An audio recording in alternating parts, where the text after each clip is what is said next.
Ya, sebelumnya saya sapa dulu, Shalom Pak Beni Martin, Pak Andri Akili, Yusuf Rusli, ya, ada Pak Ardian Kristanto, Shalom Pak, Pak Joni Meliangan, Pak Dharma, siapa lagi? Selamat malam semuanya. Pak Yosep, aduh, Pak Hendra Lesmana, Pak Henry, Heriadi, Pak AA, semuanya. Selamat tahun baru 2022 ya.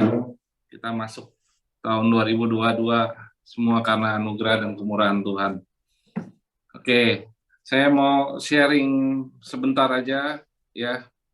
Saya pilih tema buat bulan ini damai sejahtera atau peace ya. Karena menurut saya damai sejahtera itu adalah starting point ya. Starting point di mana kita harus mulai dari damai sejahtera dulu.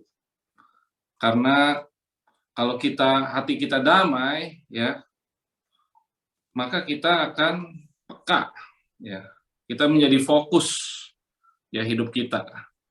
Ya, kita jadi lebih sehat ya. Tidurnya juga enak gitu ya kalau hati damai. Jadi kalau hidup damai itu hidup kita lebih produktif.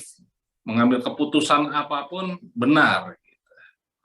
Ya, kalau kita galau terus hati kita selalu gelisah gitu ya.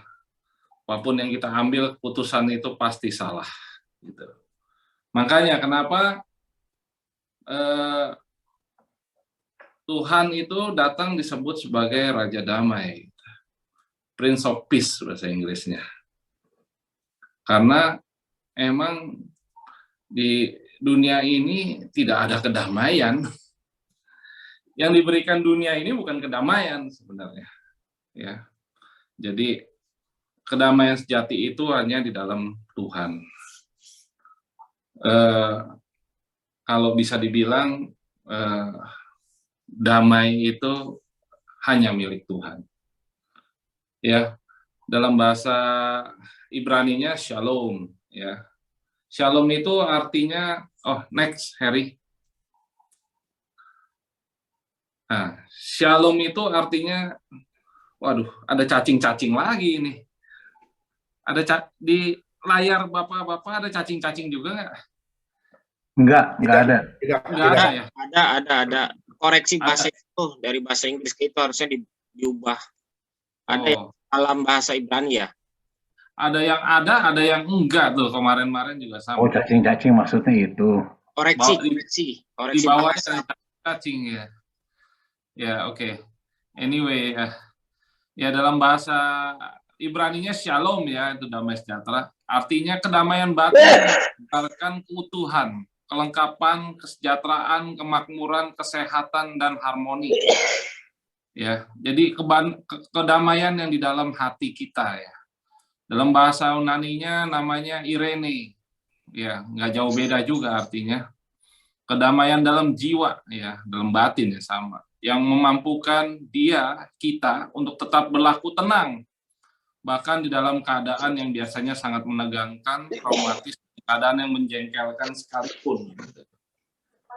Ya, jadi gimana gitu caranya ya? Katanya tahun 2022 ini nggak lebih baik dari 2021 gitu ya. Udah banyak ya orang memperkirakan 2022 ini malah ya nambah ngeri katanya gitu ya. Ya. Tapi gimana kita bisa mendapatkan damai gitu? Kira-kira bisa nggak sih kita damai di tengah-tengah situasi yang nggak menentu? Gitu? Bisa nggak kita mendapatkan kedamaian di dalam kegalauan dunia ini, pergoncangan dunia ini, ekonomi yang nggak jelas gitu? Kita bisa nggak sih? Sedangkan firman Tuhan berkata, next Harry,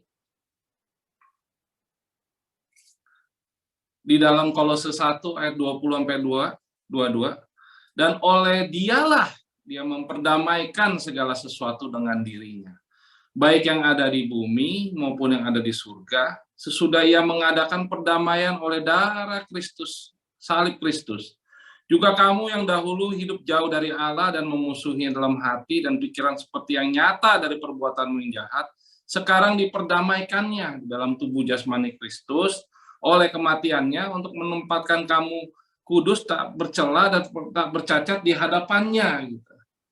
Ya, jadi hubungan damai dengan Allah kita bisa dapat hanya melalui Yesus. Kalau kita percaya apa yang ada di salib dia, apa yang dia lakukan di salib. Makanya tadi saya bilang, ya, damai ini cuma milik Yesus. Nggak ada lagi kedamaian. Di luar Kristus nggak ada kedamaian. Ya, hanya di dalam damai di dalam Allah kita bisa mendapatkan kedamaian yang sejati. Gitu. Makanya ada ayat yang tadi Yohanes 14 ayat 27. Harry. Di situ dikatakan, damai sejahtera ku tinggalkan bagimu, damai sejahteraku kuberikan kepadamu, apa yang kuberikan tidak seperti diberikan oleh dunia kepadamu. Janganlah gelisah dan gentar hatimu. Jadi damai sejahtera itu sebenarnya adalah benar-benar adalah pemberian dari Tuhan. Pemberian itu hadiah, gitu.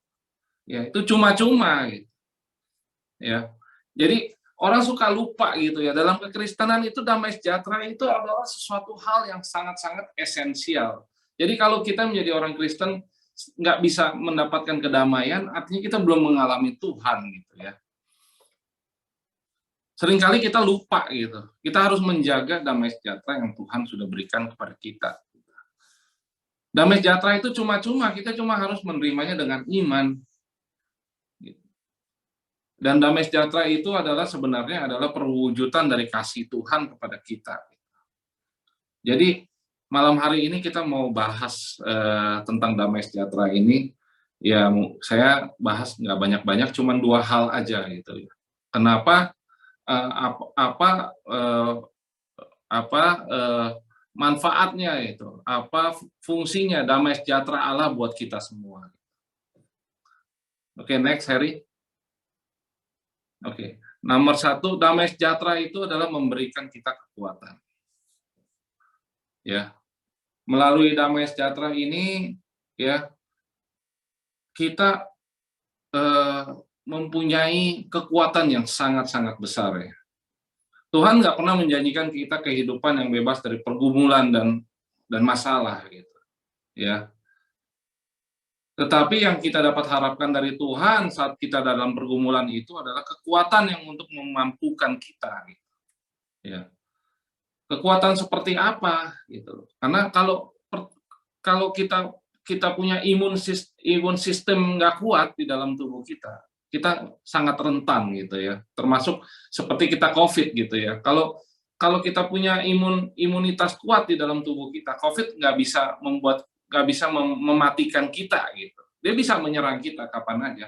Demikian juga dalam kehidupan sehari-hari kita. Masalah itu bisa menyerang kita kapan aja, anytime. Tapi kalau kita punya imunitas yang kuat, yaitu adalah damai sejahtera, ya. Jadi kita perlu damai sejahtera yang kuat sebagai imunitas kita, sebagai pertahanan kita, sebagai benteng kita. Maka masalah itu nggak bisa mengganggu kita sampai bagaimana gitu. Apalagi mematikan kita, nggak bisa. Harry bisa next, Harry. Jadi damai sejahtera itu adalah ketika kita percaya kepada Tuhan dengan segenap hati kita. Ada quote dari seorang pendeta bernama E.A. Bernard, ya, saya suka sekali ngikutin pelajaran beliau ya. Damai sejahtera bukan tidak adanya pencobaan atau kesengsaraan. Tapi kedamaian itu ada ketika kita menaruh percaya kita kepada Tuhan. Jadi damai sejahtera itu adalah sama dengan adalah percaya. Ini yang kita orang Kristen suka lupa gitu ya. Ya, jadi ketika kita percaya kita kecil, damai sejahtera kita pasti kecil. Sebagaimana kita bisa mempercayai Tuhan dengan begitu dalam, disitulah damai sejahtera kita melimpah-limpah.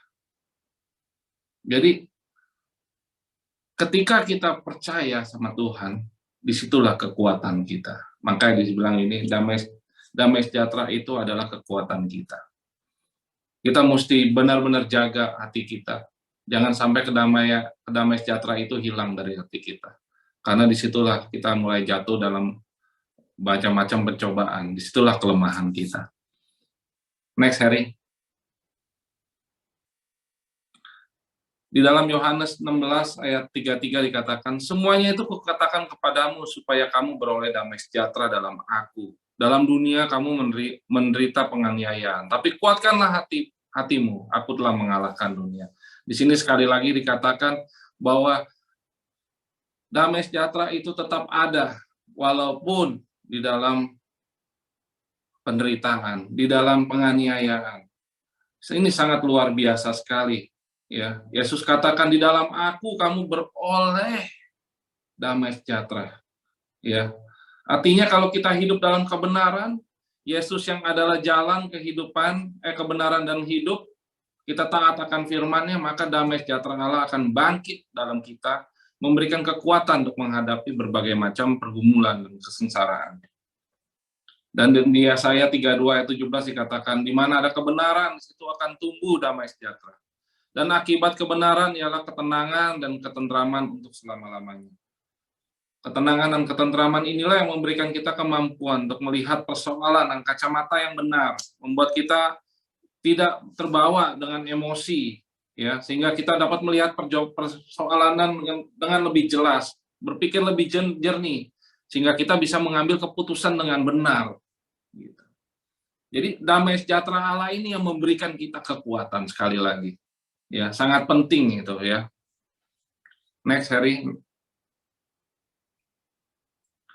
Di dalam Mazmur 19 ayat favorit saya, besarlah ketentraman bagi orang yang mencintai Tauratmu, tidak ada batu sandungan bagi mereka. Ya. Jadi tentram di sini adalah damai sejahtera ya, buat orang-orang yang mencintai ya, mencintai firman-Nya, Taurat-Nya, ya, nggak ada batu sandungan. Jadi orang yang mengasihi firman Tuhan itu pasti hidupnya damai, pasti. Ini yang kita harus jaga terus tahun 2022 ini. Karena tanpa ini kita nggak bisa melalui tahun-tahun ini dengan kemenangan gitu. Ini yang menjadi renungan saya awal-awal tahun ini. Tuhan, apa yang harus saya lakukan gitu ya. Tuhan cuma simple aja, jaga damai sejahtera-Mu. Jaga damai sejahtera-Mu. Damai sejahtera yang Tuhan berikan buat kita harus jaga. Ya, itu satu hal yang sangat penting di dalam kehidupan kekristenan kita. Banyak orang lupa akan itu.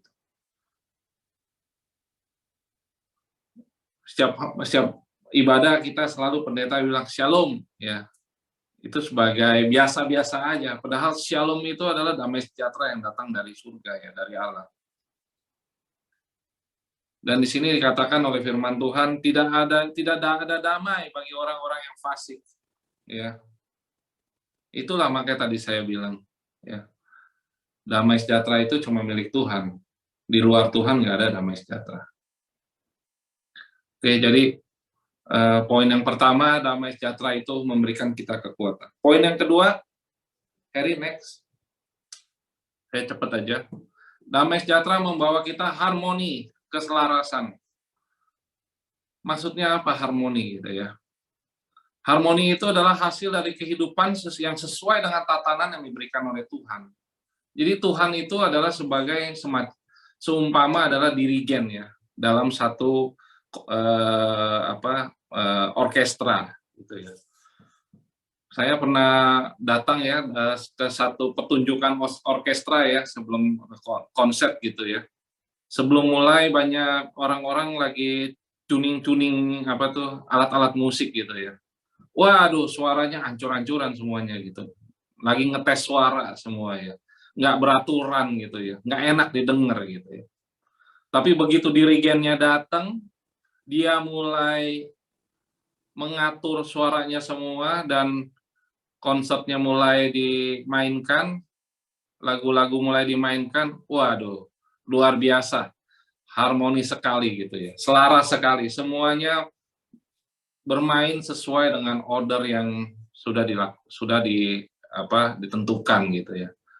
Nah, itulah damai sejahtera gitu. Dia menjaga kita, ya. Dia menjaga kita.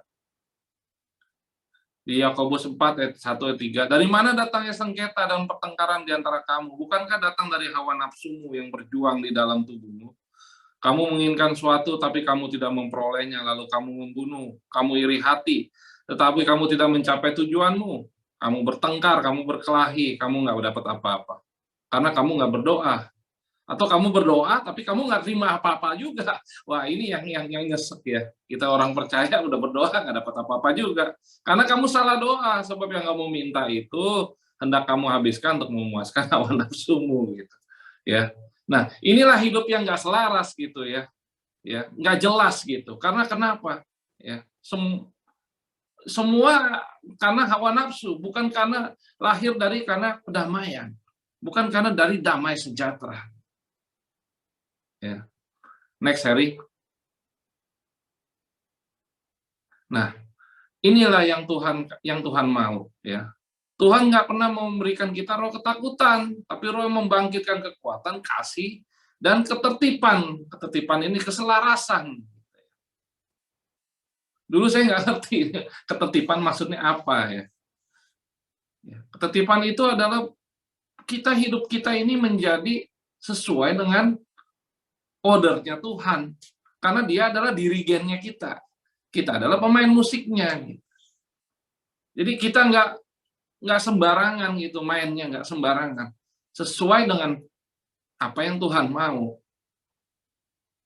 Dia Efesus 5 ayat 15 sampai 17. By the way, Paulus ngerti sekali ya soal damai hidup dalam damai sejahtera. Sini ayat-ayat semua yang saya kutip ayat-ayat dari Paulus semua. Karena itu perhatikan dengan seksama bagaimana kamu hidup. Janganlah kamu seperti sebagai orang bebal, tapilah seperti orang alif. Menggunakan waktu yang ada karena hari-hari ini jahat. Janganlah kamu bodoh, tapi usahakanlah kamu mengerti kehendak Tuhan. Sekali lagi, ya, kita harus perhatikan bagaimana kita hidup. Ya, jangan seperti orang bebal, ya, berjalan sendiri-sendiri. Tidak, walaupun kita udah tahu itu salah, kita tetap lakukan gitu. Berulang-ulang lagi kita lakukan. Ya. Next, Harry. Itu sebabnya kita harus terus diajar ya untuk membina hubungan yang sehat, untuk tertib mengatur waktu, tertib mengelola keuangan, dan semuanya kita harus disiplin ya, agar kita bisa mempunyai kehidupan yang selaras. Di Kolose 3 ayat 15 katakan, hendaklah damai sejahtera Kristus memerintah hatimu, karena itulah kamu dipanggil untuk menjadi satu tubuh. Nah, ini saya senang sekali ini ayat. Jadi ada di sini ada kata memerintah, damai sejahtera memerintah, ya, damai sejahtera memerintah, ya. Di bahasa aslinya artinya memerintah itu adalah to be empire, menjadi seorang wasit, ya. Maksudnya apa menjadi seorang wasit? Jadi damai sejahtera itu jadi kayak wasit kita gitu. Kalau kita mau melakukan sesuatu, ya, kalau umpamanya nggak benar, dia akan kasih kartu, ya. Kalau melanggar dikasih kartu merah, gitu. Ya. Kalau melanggarnya ringan baru masih dikasih kartu kuning, artinya hati-hati. Damai sejahtera itu kayak wasit kita, ya. Jadi Tuhan tuh karuniakan kita damai sejahtera itu untuk menjadi wasit, ya. Menjadi warning buat kita, ya. Ada satu ayat lagi, next, Harry. Damai sejahtera Allah yang melampaui segala akal akan memelihara hati kamu dan pikiranmu dalam Yesus Kristus. Nah, ini juga mantap sekali ya, Filipi 4 ayat 7. Ayat yang sering kita dengar. Memelihara ini bahasa aslinya artinya to guard, menjaga, ya. Damai sejahtera itu menjaga hati dan pikiran kita. Menjaganya ini diibaratkan sebagai kayak military guard gitu. Kayak kita dijaga oleh Kopassus gitu, oleh tentara gitu. Jadi damai sejahtera ini Tuhan emang kasih buat kita untuk memelihara hati dan pikiran kita, ya, agar nggak terkontaminasi. Jadi kalau ada pikiran-pikiran yang bukan dari Tuhan, damai sejahtera ini bakal hilang gitu. Ya. damai sejahtera ini nggak bisa netep gitu. Pasti kita galau. Makanya saya percaya banget gitu. Kita nggak udah pernah ngalamin Tuhan, mengalami damai sejahtera dari Tuhan. Kalau kita keluar dari damai sejahtera itu, kita nggak akan betah. Pasti kita balik lagi. Karena damai sejahtera ini Tuhan bilang menjaga kita bagaikan military guard, ya, bagaikan tentara yang jagain kita. Luar biasa sekali ya Tuhan kita. Next, Harry. Oke, sebagai ayat menutup 2 Petrus 1 ayat 2. Kasih karunia dan damai sejahtera melimpahi kamu oleh pengenalan akan Allah dan akan Yesus Tuhan kita. Nah, balik lagi conclusion-nya. Damai sejahtera itu cuma kita bisa dapat kalau kita mengenal siapa Allah kita, siapa Tuhan kita.